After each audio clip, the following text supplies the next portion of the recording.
Hello everybody, and welcome back to the Sonata playthrough. It is time to begin level 3 of the Mysterious Unison. As you can see, the colour palette has changed. And this is going to continue for a lot of the, as we go. Because what's quite nice is that, so it's a way of indicating that you are progressing into a different stage of the dungeon. So, basements levels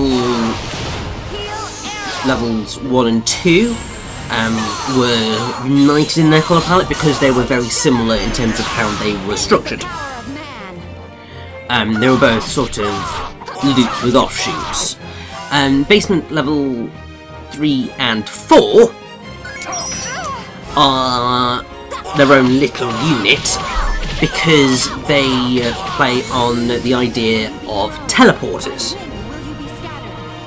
So, and actually, they are linked up in terms of everything. So, to get anywhere, you have to go up to go down to go up, effectively. It's a bit of a confusing floor set, but it is okay to deal with because there's not that many offshoots to work your way down. The only annoying bit is that basically to get everything you are going to have to explore the entire floor, which may be a pain for you, but at least it is much simpler in layout than the other ones. And also, it's very easy to sort of just work your way through. Maybe it's time to upgrade.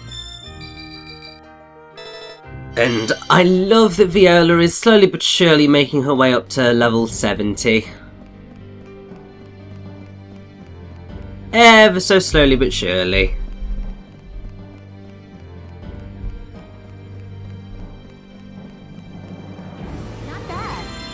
And part of me is wondering, am I going to remember to go pick up the treasure chest that is hidden? Because I'm pretty sure I sort of ignored it.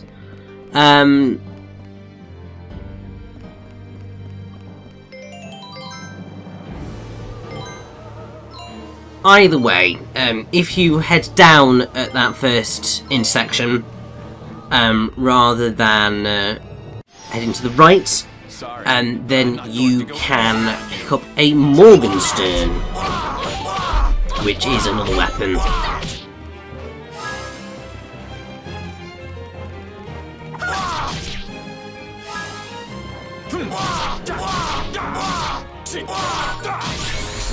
And so the now you see, this is something interesting. I think some of these items are actually only in the PS3 version, which is why I'm not actually picking them up, because a power staff, yes, a power staff would be a weapon for Serenade, and a Morgenstern, which is a mace, is a weapon for Crescendo. So, okay, you see, this is why I really should be looking at the Xbox 360 map of the Mysterious Unison, because it's going to get me very confused. You see, I'm glad I worked that out now, and oh my days. So yeah, so I'm not missing out on chests, they're actually just empty spaces in this version. But in the PS3 version, those extra paths do actually contain chests that you're going to want to pick up. So, definitely keep that in mind. Is everyone alright? That's more like it.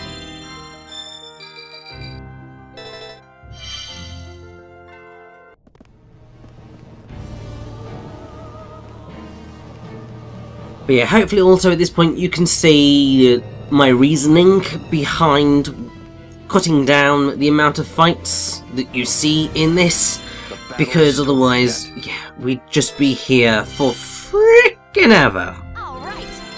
I mean, we're already going to be here for quite a long time.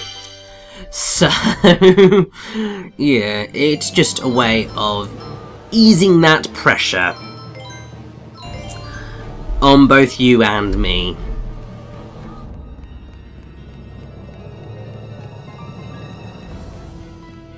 And you know, since I'm kind of reaching a point of slowing down in terms of my commentary for the Mysterious Unison, because it is very much same old once you've gotten through the first few levels of it. Obviously each set of floors has its own peculiarities, so obviously level 3 and level 4 have this teleporting business, and so on and so forth, but there's very little else within that to deal with. So we might as well continue going through Frédéric Francois Chopin's Wikipedia page. That's more like it. So, in 1841, Léon Escudier wrote of a recital given by Chopin that year. One may say that Chopin is the creator of a school of piano and a school of composition. In truth, nothing equals the lightness, the sweetness with which the composer preludes on the piano. Moreover, nothing may be compared to his works full of originality, distinction, and grace. And part of the reason I think that was said is because Chopin refused to conform to a standard method of playing and believed that there was no set technique for playing well. His style was based extensively on his use of very independent finger technique. In his Projet de Méthode, he wrote, "Everything is a matter of knowing good fingering. We need no less to use the rest of the hand, the wrist, the forearm, and the upper arm." He further stated, "One needs only to study a certain position of the hand in relation to the keys to obtain with ease the most beautiful quality of sound, to know how to play short notes and long notes, and bits added here, to attain unlimited dexterity." The consequences of that approach to the technique in Chopin's music include the frequent use of the entire range of the keyboard, so you end up with passages that are in double octaves and other chord groupings. You have notes that are swiftly repeated, there's grace notes, and a grace note is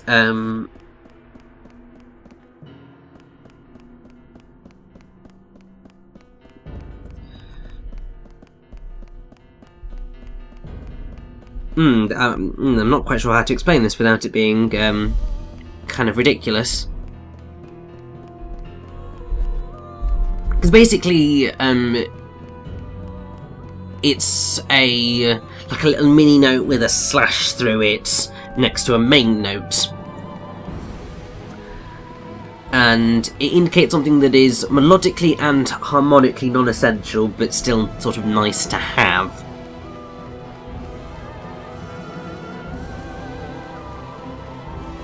And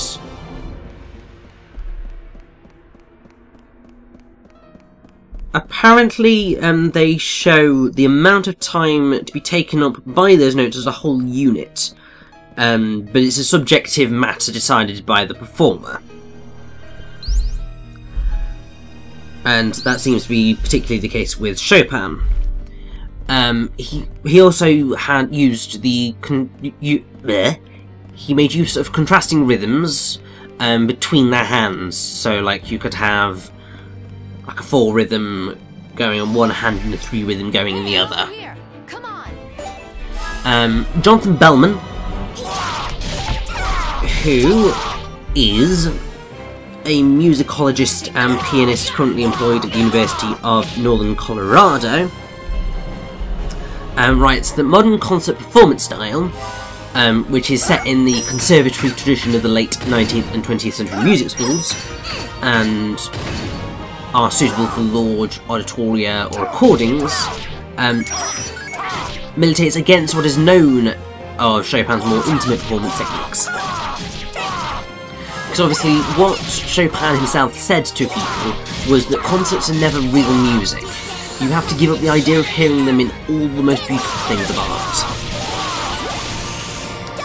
And contemporary accounts indicate that in performance, Chopin avoided rigid procedures sometimes incorrectly attributed to him, such as always crescendo to a high note, but he was concerned with expressive phrasing, rhythmic consistency, and sensitive colouring. Berlioz wrote in 1853 that Chopin has created a kind of chromatic embroidery whose effect is so strange and piquant as to be impossible to describe. Virtually nobody but Chopin himself can play this music and give it this unusual turn. Hiller wrote that what in the hands of others was elegant embellishment, in his hands became a colourful wreath of flowers.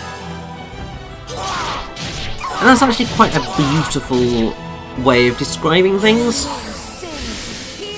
The fact that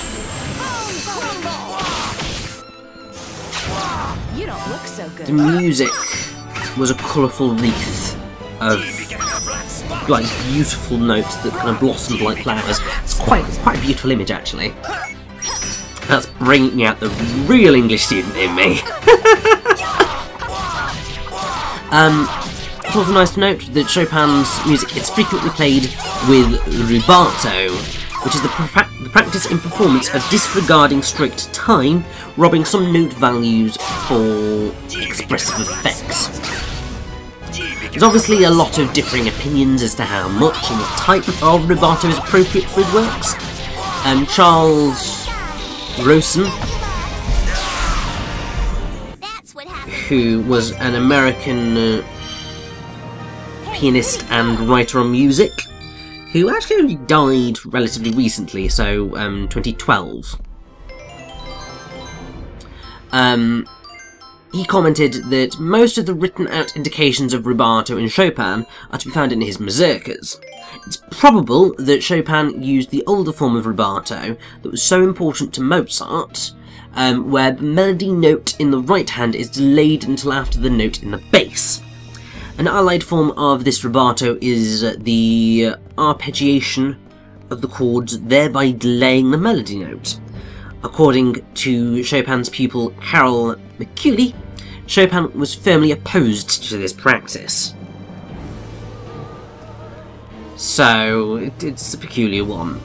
You also have a comment here from Friedrich Müller, who was a pupil of Chopin, who wrote, "His playing was always noble and beautiful. His tones sang, whether in full forte or softest piano.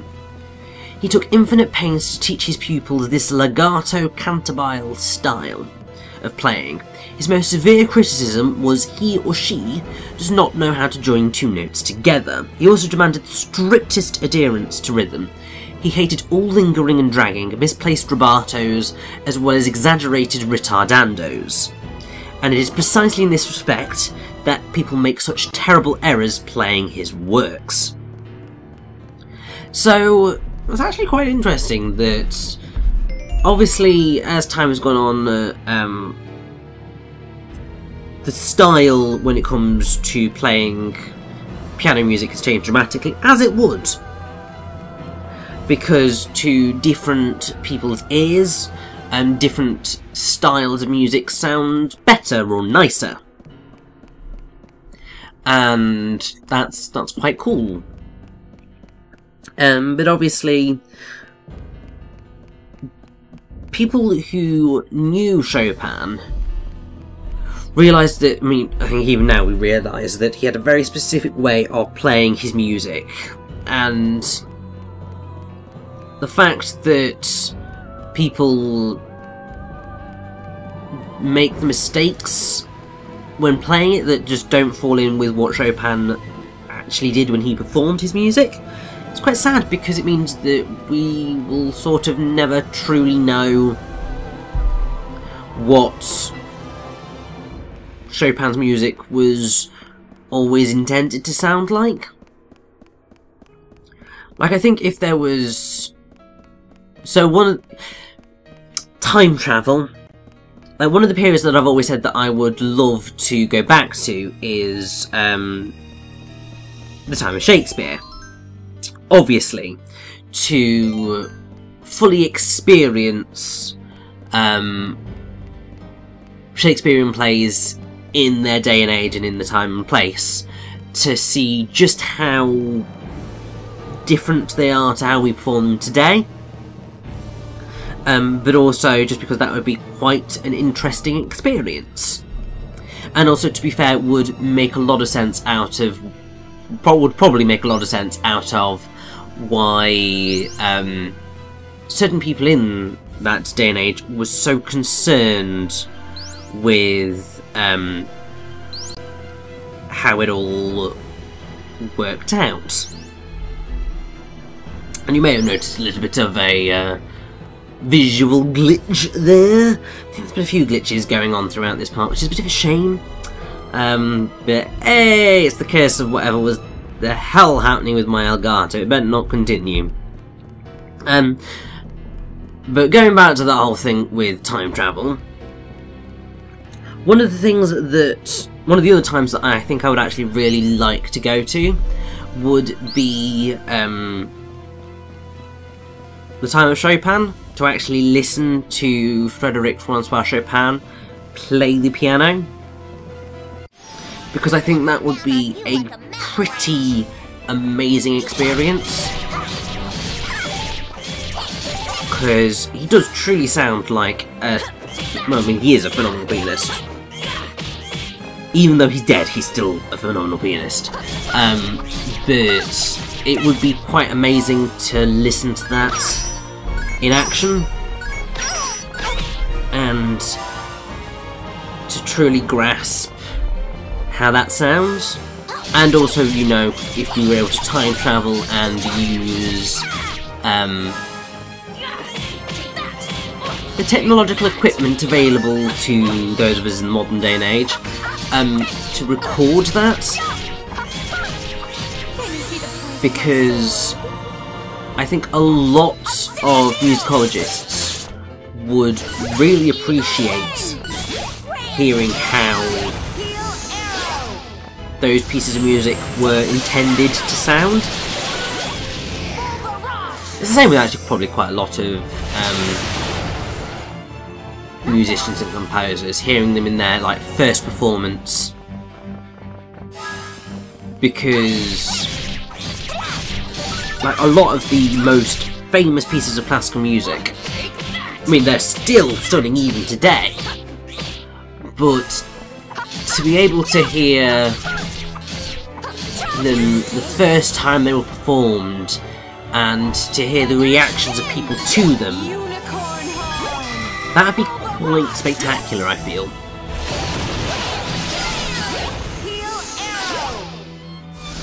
I mean, it'd be the same as seeing every single theatrical production ever made, because maybe it's time for a new bow. It would really make historical teaching a lot more accurate rather than guesswork, because obviously so much of what you do in history is, I mean, while you're using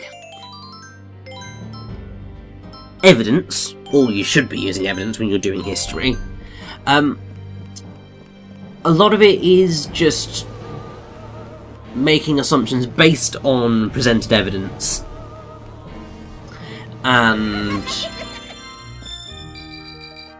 so on. There's no actual, this is exactly what happened, this is exactly how it happened and why it happened. It's all effectively opinion based on evidence provided.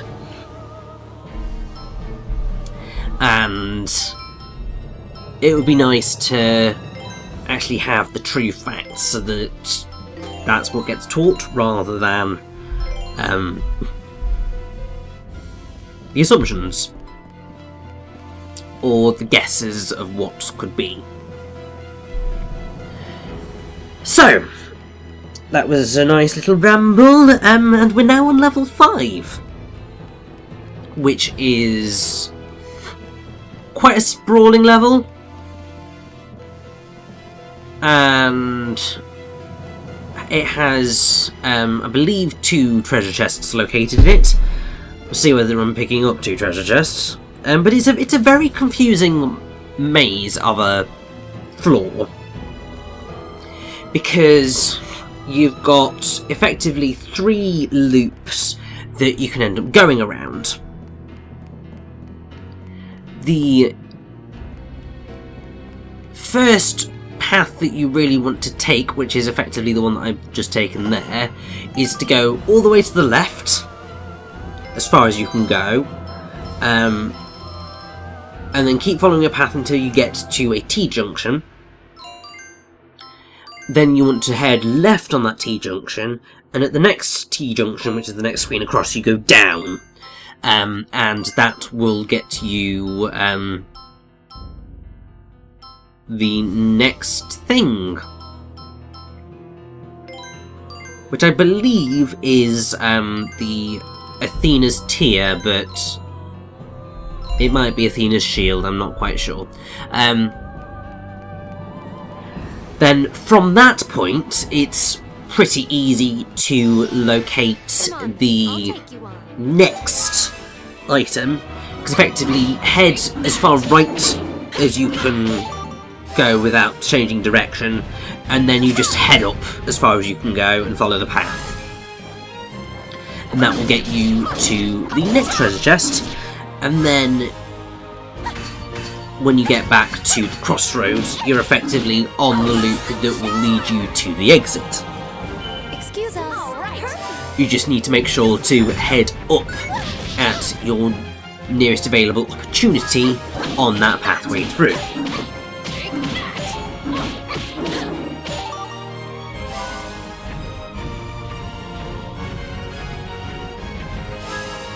So yeah, I remember when I first played through the, or first tried to play through the Mysterious Unison, I got very frustrated because there were so many enemies, and I pretty much just ran past most of them, which was a stupid move on my part, because really, getting in this experience is super helpful, and also getting as much money as possible on the way up is also super helpful. But I think coming back to it now, it's nice to see that while I do still go into a lot of the fights available to me, I was also very okay with skipping enemies where necessary, because it was just like, you know what, I'm getting a bit fed up with this floor now, let's just make it through. And to be fair, I would say that if you want to... So, the guide that I was using recommended that you be around level 82 for what I would argue is the most challenging boss fight in the game, and then around level 84, I think, for the boss of this optional dungeon. I would say that that's a little bit excessive, and to be fair, I would go borderline insane trying to get up to those levels. I would say that a more accurate level recommendation for those fights would be if you can be about maybe level 66 to 68 for the toughest fight, and then if you can get to around level 70 for the boss, the proper boss of this dungeon, you should probably be okay, especially if you've stocked up on items. I mean, really, your ability to get through this dungeon will sort of end up relying entirely on how many items you've purchased, and if you bought a buttload, then you'll be absolutely fine, because you can just constantly heal, and there's no reason to exit, there's no reason to That's better. worry about dying in a fight, because you should have more than enough items to get you through.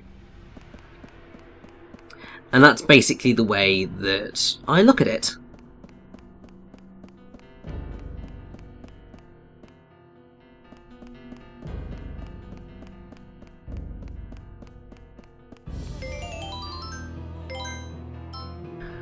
And as you can see, pretty much everyone bar Claves is in that sort of level bracket. So that's quite nice. Also, as you can see, what I'm starting to do also is go... so I've got Viola up to level 70. Now let's put that focus into Jazz, and then into Allegretto. So that then, you know, we slowly but surely build up to getting the key players into the playing field effectively.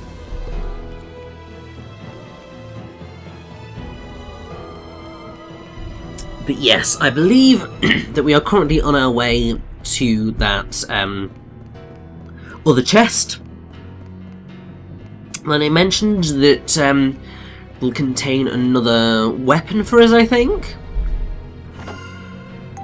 Yes, so this is the Nagelfang, which is obviously a weapon for Beat. And this is definitely brilliant.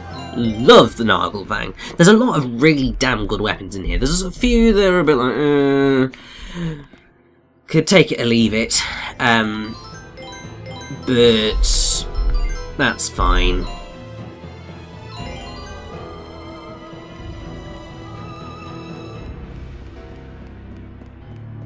And I don't like being chased by little tiny onion balls. It's not pleasant. But yes, now that we are practically done here, I think that we are going to head straight for the exit of level 5. And then we're very nearly halfway to the end of the Mysterious Unison. So yeah, as I said, it's a very, very, very, very, very long dungeon. One that perhaps I could have made easier on myself and you guys by speeding up. But to be fair, if you're going to experience the Mysterious Unison, you should experience the Mysterious Unison. I'm already making this more bearable for you by, you know, cropping out any unimportant fights, slash also cropping out most of the fighting, so that then this is not just like 5-6 hours of me going through a dungeon. And actually, now that I say that, I should probably look at how long the Mysterious Unison actually took me, because right, so I think it starts there. And yeah, this looks about right. So, in total, in terms of the amount of footage I have, the Mysterious Unison took me a grand total of 4 hours and 12 minutes to complete. So yeah, this is a freaking long dungeon. Considering most of them you can get done in a maximum of an hour.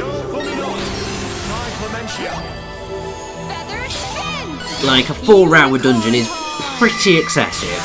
It's just nice that you can, once you've finished a floor, teleport back down to the entrance to the save point, and then you can just teleport right back up to the level that you were on. And actually, that was something that I made excessive use of throughout recording the Mysterious Unison. Because I would have gone out of my mind recording the entire dungeon in one go. Because, like, as you can see, this place is freaking big and freaking long. I don't think anybody would want to do it in one sitting. So, yeah, and I would certainly recommend finish a floor, go back down, save, finish the next floor, go back down, save. Just do it like that, because then you can sort of ensure that you're taking the breaks that you need to when dealing with this. And also it means that if you end up against a particularly awful challenge in the next floor, you don't lose a ridiculous amount of progress, because obviously if you die, you load your previous save, and if you've gone through most of the dungeon to only die, that's not fun. That's not fun in the slightest. So come on, Claves is nearly level 60. Just let me have that little bit extra. Come on, be nice to me.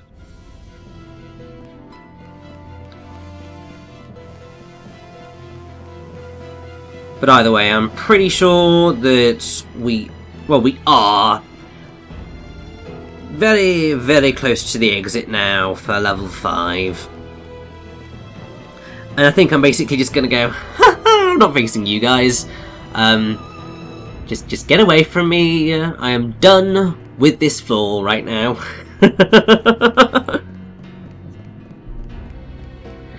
And I think, yes, here we go.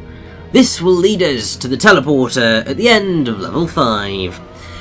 So it's time to head upwards and continue on with our journey through the mysterious Unison. Let's go!